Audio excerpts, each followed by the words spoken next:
So what is the multiverse? The multiverse is the idea that it might be that our universe isn't the only one, that there might be more universes beyond our own, beyond the boundaries of our own, and some people are even saying there might be an infinite number of universes beyond our own.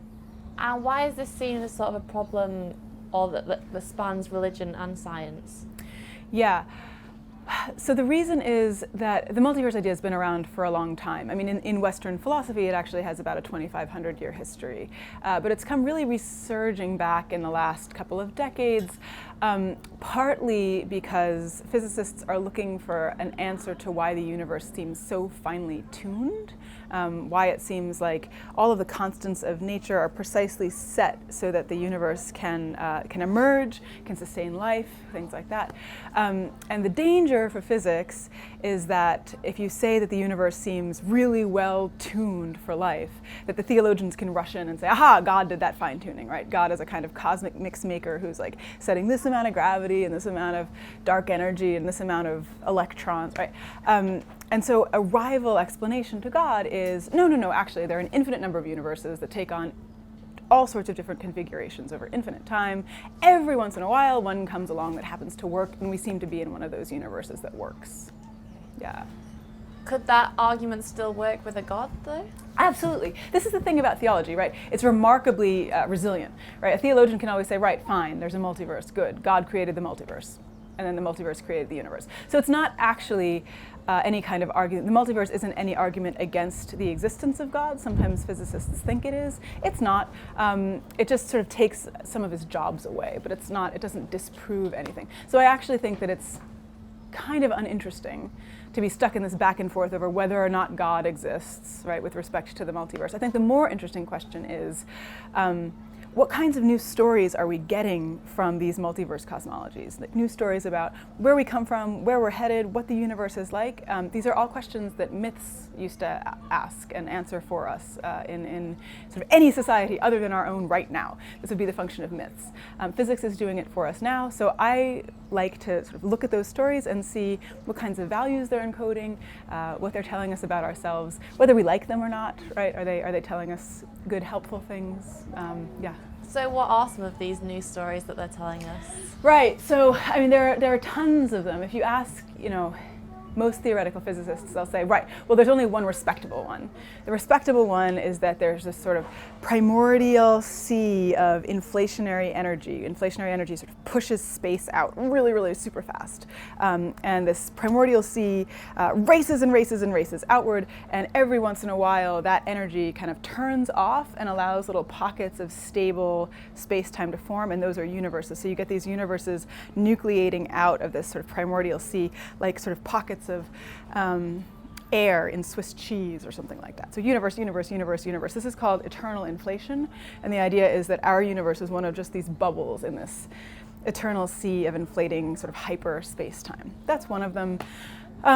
There are other theories that argue that every time a massive star collapses and forms a black hole, you get, so that you've probably seen drawings, right, of space-time kind of going like this, you get an infinite amount of stuff in zero space. You have stuff crammed into no space. So you've got a sort of point of infinite density. That point is called a singularity.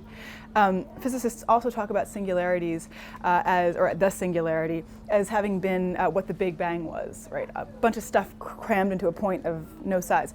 So the idea is that every time a black hole forms, you're actually producing a new universe on the other side of the black hole. So we may have, right, hundreds of millions of black holes in our sort of visible universe, and each of them, the idea is, would have potentially a universe inside it, and conversely, we're sitting on the inside of somebody else's black hole, right, in that universe. That's another idea.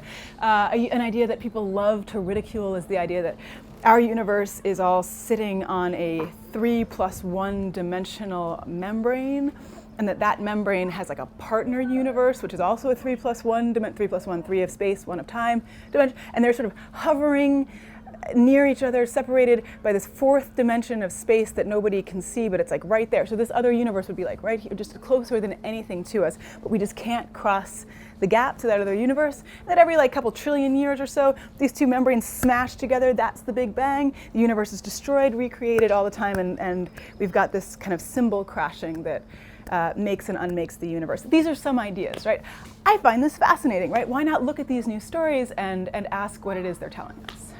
So then how do you move from this like highly scientific realm of these different theories to then looking at what this means for our values, or sort of in the way that myths used to do?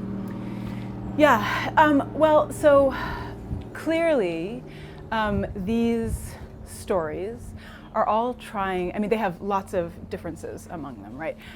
So we could start looking at what those differences are. So the black hole guys are really excited that they have what they call an evolutionary mechanism, that if a new universe is being formed from, say, a parent universe, it retains many of those characteristics of the old universe, but then sort of tweaks them. So it's basically evolution that's driving the formation of universes. So they're very excited about evolution. The membrane smashing together guys are very excited about numerical simplicity and elegance. They're very upset with the idea of like infinite numbers of universes being spawned all over the place. They're like, no, we need simplicity. We need just two of them, just infinite recycling. They're recyclers. So you can see you can do that work of seeing what the different values are among the different physicists who are setting forth these very different stories. But certainly what all of them are trying to do is to account for the emergence of the universe, the sustenance of the universe, the governance of the universe, and the ultimate destruction of the universe without any kind of transcendent principle, without any sort of divine figure, any figure outside the universe that's like regulating the whole thing. But it's not to say there's no regulation. There are regulating forces inside the universe. So usually you get gravity and the cosmological constant, or dark energy, kind of working with and against each other to produce and to sustain the universe. These, I'd like to say, we can look at as sort of new divinities or new heroes, right, who are sort of making and shaping the universe. We get these sort of new mythic figures who are emerging. And they're not, again, outside the universe, they're inside the universe. So one thing these stories are telling us is that we're not so much abandoning the idea of the gods, we're just trying to pull them like all the way into the universe and see how they're functioning through the natural world itself. I think it tells us a little bit about a kind of collective desire to see the operations that we would traditionally have called sacred in the natural world itself, right? To see how the natural world itself is doing that work of universe making. So do you argue that there is a transcendent figure? No. No? No, I don't argue there isn't, I don't argue there is. I don't think it's a game anybody can win. If it were possible to prove the existence of God, or if it were possible to disprove the existence of God, meaning a transcendent sort of humanoid figure outside, if it were possible to prove the existence of that guy or disprove the existence of it, somebody would have done it by now, right? Like somebody would have come up with a decent explanation. It's been thousands of years of attempts to prove, to disprove, like those were really smart people. It's not possible, right? You can always make arguments on one side or the other. So I don't try to do that at all. What I want to ask instead is, insofar as the word God has traditionally encoded our deepest values. So traditionally, for monotheistic societies, what we mean by God is a single, male, anthropomorphic, very powerful force, disembodied, right? That tells us that what the West's values are singularity, oneness, maleness, disembodiment, humanoidness, right? It just reflects our own values at us. So if traditionally God has encoded our most powerful values, what I want to ask instead is, how can we think about God differently? Right? How can we look at the values that we have that I think are beginning, particularly in any kind of culture that's beginning to value anew the world that we're part of, the ecological set of systems that we're part of. If our values are tending more toward things like relation and mutuality and the sort of participation of all creatures rather than just the dominance of humans, how would we have to change our understanding of what God looks like in order to reflect those values? What kinds of gods do we want? I mean, there are all kinds of societies all over the place who sort of make and ditch gods depending on how useful they are. We could do that too. We could be like, all right, what do our useful gods look like? So I take a much more pragmatic I think, approach to it than any kind of ontological approach. I'm not trying to argue there is or isn't a God. I want to say, like, what would it mean to think about God productively and helpfully and ethically? And do you think that there is that need for divinity? Do No. you not see, like, could atheism fill these? Sure. I think that no, nobody needs divinity for anything, really. I mean, well, no, some people do. I've got a friend, he's a former Jesuit priest, and somebody asked him, could you marry my husband and me? We're hoping to get married, but could you do it without God? And he was like, do it without, I can't open the refrigerator without God. Like, of course I can't marry you without. So, right, for some people it's absolutely not an option, right? Some people absolutely orient their lives around their understanding of what God is, whether that's the earth, whether that's a father in the sky, whether that's totally fine, not a problem. But I don't think that some sort of notion of God, whatever it is necessary, for example, to lead an ethical life, right? I don't think that it's necessary to lead a meaningful life. People can lead perfectly ethical and meaningful lives as atheists, they do. It's just that I find, as somebody who has traditionally studied religion, that often people who think of themselves as atheists, what they really just mean is, I don't like the idea of an eternal dude in the sky standing over us and giving us rules. And I want to say, like, you know what? Actually, most people who believe in God don't either. Most people don't like that idea. You may not have to ditch completely the concept of divinity in order to criticize the sort of dangerous position of that kind of deity. You can give up that kind of deity and still have other ways of thinking about divinity. Do we have to have them? Absolutely not. But I do think that particularly, and this is what I've been working on recently, the natural sciences and the social sciences are producing these sort of unintentional theologies by ascribing, again, to the natural world all of the functions that we used to ascribe to divinity. So they think they're atheistic, but I'm actually arguing they're kind of pantheistic, right? That the divinity is sort of suffused throughout the natural world itself. Is that an interesting move to make? I'm not sure. I think it's fun, but I'm certainly not out there to convince any atheist that he's actually not an atheist or something like that. And how has that been taken by the physicists or like social scientists that were working on such things? Do they recognize in your work that divinity might exist in their own work, or has there been some opponents to it? You know, some people actually find it charming, right? Some people will be like, really? Am I like a modern day myth maker? Am I a modern day theologian? That's fascinating. Like, as long as I'm not trying to say that really they need Jesus or something like that, they're totally fine with it. Other people will say that it's just unnecessary, right? That it's unnecessary to add the concept of divinity to the concept of the natural world. If you've got a natural world that's self-sufficient, that's auto-creative, that works, where all the parts are working in different kinds of collaborations to make what emerges emerge, you don't need to like add divinity onto that. Atheism kind of functions just fine on its own. Perfectly fine point to make. I think there's something to be said, though, for working on the concept of God. The theorist Hortense Spillers says that our concepts do violence in the world, right? Our concepts like do work of establishing some people as more important than other people, some species as more important than other people. And I really worry about the concept of God. I really worry about it. I worry about the work that it does. I worry about the way that it still seems to establish humans as superior to every other species. I worry about the way that it still seems to establish men as more important than women and like gendered others. I worry about the way that because of Europe's traditional alignment with that particular monotheistic God, it tends to establish the supremacy of Europe and by extension America over every other region of the world. So I worry that if we don't do work on that concept of God, we just leave it there intact as grounding all of these hierarchies. And then we can say, oh, but it doesn't exist, right? That God doesn't exist. But that doesn't get rid of all of those conceptual adherences that keep those dualities and those hierarchies in place. I think there's something to be said for like working on the concept itself to say, you know what? Divinity does not mean omnipotence. It doesn't mean you can just go in and do whatever you want. It means a kind of relational negotiating power, because this is the way that we see that nature works, right? Nature doesn't just sort of destroy everything and then recreate stuff anew. Nature works with what it has, with all sorts of, bacteria and ants and mushrooms and trees, all kind of doing their part to make a forest. That, I think, is a more productive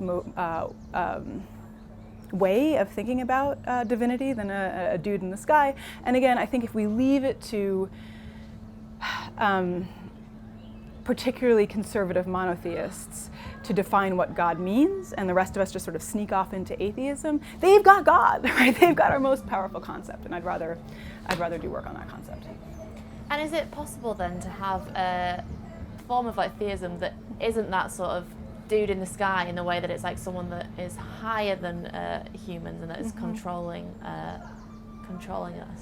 Does pantheism sort of, how can you radically break that away from like an idea of divinity? Yeah.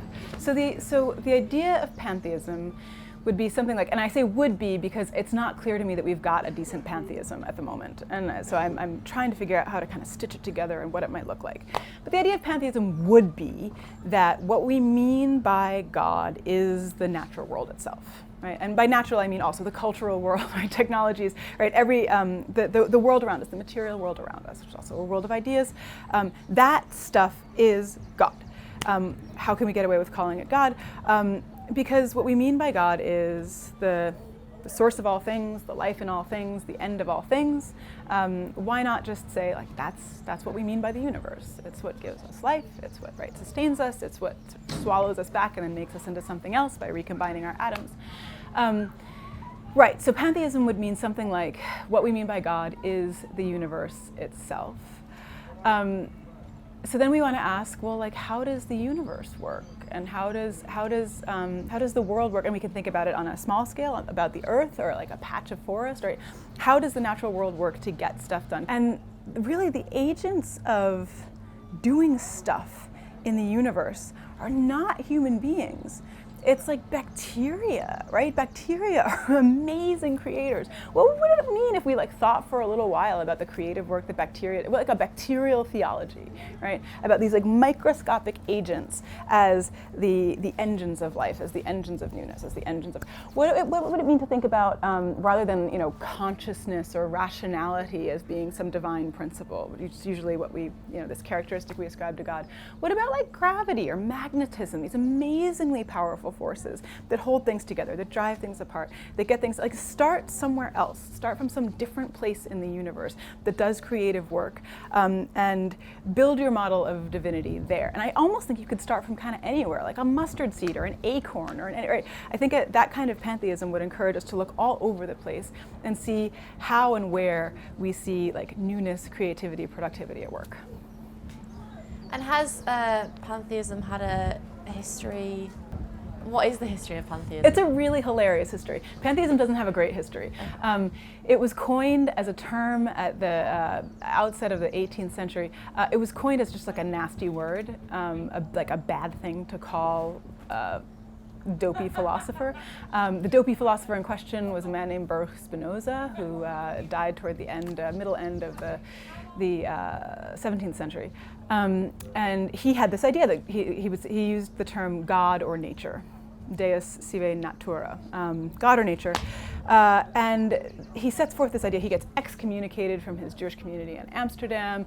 And for hundreds of years afterwards, in order to gain a university professorship in Germany, for example, you had to take a pledge against Spinoza. You had to promise that you did not affirm this. So the position known as pantheism, again, was just like a nasty name, like a bad thing to call a terrible person. It's got a bit of a resurgence in sort of 18th and 19th century German idealism, but most of those German guys who take it up end up then making fun of it when they get older and kind of ridiculing it and converting to a more orthodox form of Christianity. There's not a great history of pantheism. I think you can see it kind of subtly at work in, say, some of the German poets, some of the English poets even, some of the American transcendentalists, but folks don't tend to sort of take up the cause of like the banner of pantheism. So again, part of the work that I'm trying to do now is to kind of stitch it together, to like find some friends to cobble it together. William James, who's an American philosopher, pragmatist, and psychologist in the beginning of the 20th century, begins to say, you know what, it looks like pantheism is the only viable option for us these days. Like, we can't believe in this humanoid father god anymore. We're probably going to have to be pantheists. He's like, but I'm not really quite sure what this means. So he starts getting thinking about it, but he doesn't quite set it forth. That's what this work is trying to do. And do you feel like this would have radical sort of political ramifications?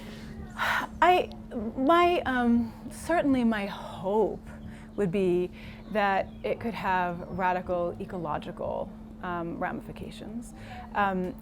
There's a historian of ideas, Lynn White, who argued toward the late 1960s. He wrote a piece called The Historical Roots of Our Ecological Crisis. And what he was saying was that the problem with ecology dates back to the overcoming of paganism by monotheism. And he says, you know, in a pagan world, if the rocks are alive, if the trees are alive, if the rivers have personalities, you can't just take them, right? You can't just cut the trees down with impunity if they're spirits, if they're living things. You can't just remove mountaintops if the mountain is a sacred living being. You have to at least ask a river before you pollute it, right? But he says that the problem with the triumph of monotheism is that what monotheism does is it reserves all agency and all life for conscious beings, God and then humans who are made in God's image. Everything else is just dead matter. Animals, you just use them with impunity. Rocks, rivers, trees, who cares, right? So I'd like to think about if we are thinking about rocks, rivers, trees, bacteria, mushrooms as animate, as getting stuff done, as in some way having agency and even maybe personality, which is what a lot of animists teach us, that they have personalities. I think it would be a lot harder to, say, frack the earth for natural gas. If that earth were a living, animate thing, and perhaps even sharing in what we think of as divine. So that's kind of the hope. The hope is to sort of reanimate the landscape. I'm not the first person to do this. There are new materialist philosophers who are doing this constantly, who are sort of cobbling together different ontologies to see the way that we can think of even like lead and steel as animate, and certainly that what we call the landscape as animate. What I'm trying to argue is that we can use this work to start also tearing down the concept of divinity as, again, enshrining the importance of humanity and sort of human comfort over everything else. And would you go as far as seeing consciousness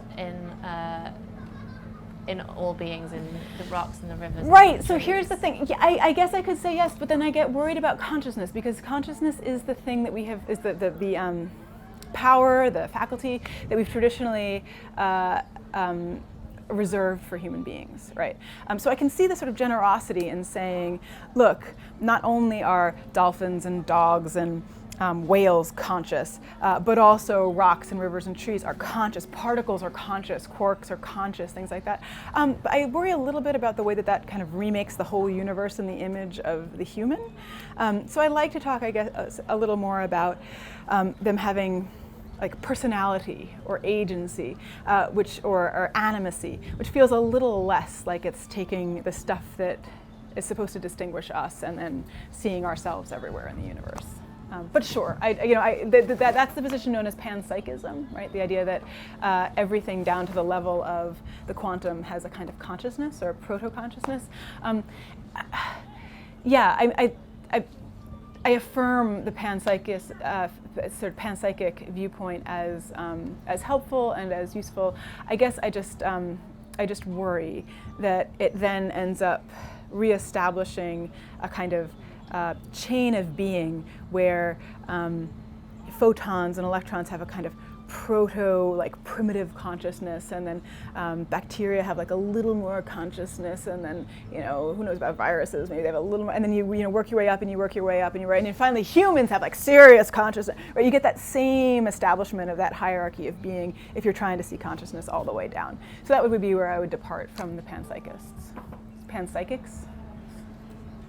And what would be where should the focus be on sort of raising awareness of pantheism? Should it be in like raising awareness of how sort of the God in the sky ideology has sort of structured society, or do you think we should be sort of writing new myths based on pantheism, or where is it taking you? Wow, yeah, I think it's important to do both of these things at the same time. I think it's important to do the critical work of showing the damage that the God in the sky has traditionally done. I think that's very important.